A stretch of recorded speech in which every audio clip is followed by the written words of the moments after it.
മഴക്കാലം തുടങ്ങിക്കഴിഞ്ഞാൽ ഇലകളിലൊക്കെ ഒരു കറുത്ത പാടും, അതുപോലെ തണ്ട് ചീയൽ, വേര് ചീയൽ, പിന്നെ പൂപ്പലൊക്കെ പിടിച്ച് നമ്മുടെ ചെടികളാകെ നശിക്കുന്ന ഒരവസ്ഥയാണ് ഉണ്ടാവുക. ചെടികൾ വളർത്തുന്ന എല്ലാവരും കോമൺ ആയിട്ട് ഫേസ് ചെയ്യുന്ന ഒരു പ്രശ്നമാണിത്. വീട്ടിലുള്ള സാധനങ്ങൾ വെച്ചിട്ടേ നമുക്ക് ഈ ഫംഗസ് വരാനുള്ള ഒരു സാധ്യത കുറക്കാനുള്ള കുറച്ച് മാർഗങ്ങൾ ഞാൻ പറഞ്ഞുതരാം. ഫംഗസ് മെയിനായിട്ട് തടയാനുള്ള ഏറ്റവും നല്ല മാർഗം എന്ന് പറഞ്ഞാൽ ഈ മരുന്നുകൾ അടിച്ചു കൊടുക്കലല്ല, നമ്മൾ നമ്മുടെ ചെടിയെ നന്നായിട്ട് നോക്കുക എന്നുള്ളതാണ്.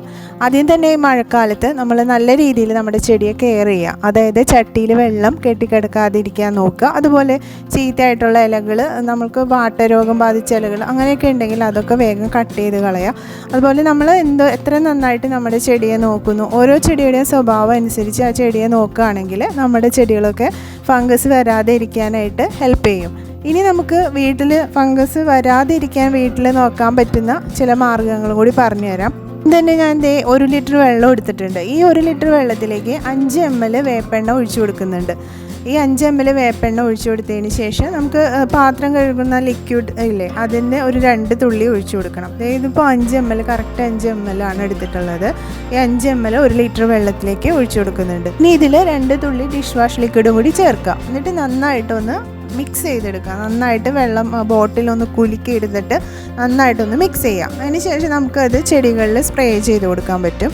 ഡിഷ് വാഷ് ലിക്വിഡ് ചേർക്കുമ്പോൾ എപ്പോഴും 2 തുള്ളിയിൽ കൂടുതൽ ചേർക്കരുത്. നമ്മൾ ഈ ഒരുപാട് ലിക്വിഡ് ആയിക്കഴിഞ്ഞാൽ ചില ഇലകളൊക്കെ കരിയാനൊക്കെ ഉള്ള ചാൻസ് ഉണ്ട്. പെണ്ണ നല്ല രീതിയിൽ ഈ വെള്ളത്തിൽ മിക്സ് ആവാൻ വേണ്ടിയിട്ടാണ് നമ്മൾ ഇതിൽ ഡിഷ് വാഷ് ലിക്വിഡ് ചേർക്കുന്നത്. പെണ്ണ പലതരത്തിലുള്ള കീടങ്ങളെ ഇല്ലാതാക്കുന്നതോടൊപ്പം തന്നെ ചില ഫംഗസ് പ്രശ്നങ്ങളെയും ഇത് നിയന്ത്രിക്കുന്നുണ്ട്. അപ്പോൾ ഇത് നല്ല രീതിയിൽ തന്നെ ഒന്ന് ഷേക്ക് ചെയ്ത് നന്നായിട്ടൊന്ന് കുലുക്കി എടുത്തിട്ടുണ്ട്.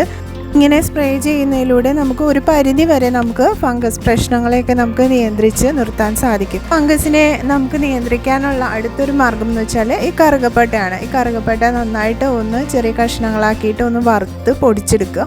അതിനുശേഷം നമ്മുടെ ചെടി നട്ടിട്ടുണ്ടല്ലോ അതിൻ്റെ മുകളിലായിട്ട്, ആ മണ്ണിൻ്റെ മുകളിലായിട്ട് ചെറുതായിട്ടൊന്ന് വിതറിക്കൊടുക്കുക. ഇങ്ങനെ പൊടിച്ചെടുത്ത കറുകപ്പട്ട ചെറിയ അളവിൽ മാത്രം ചേർത്ത് കൊടുക്കുക. അത് ഫംഗസിനെ നിയന്ത്രിക്കാനായിട്ട് ഒരുപാട് ഹെൽപ്പ് ചെയ്യും.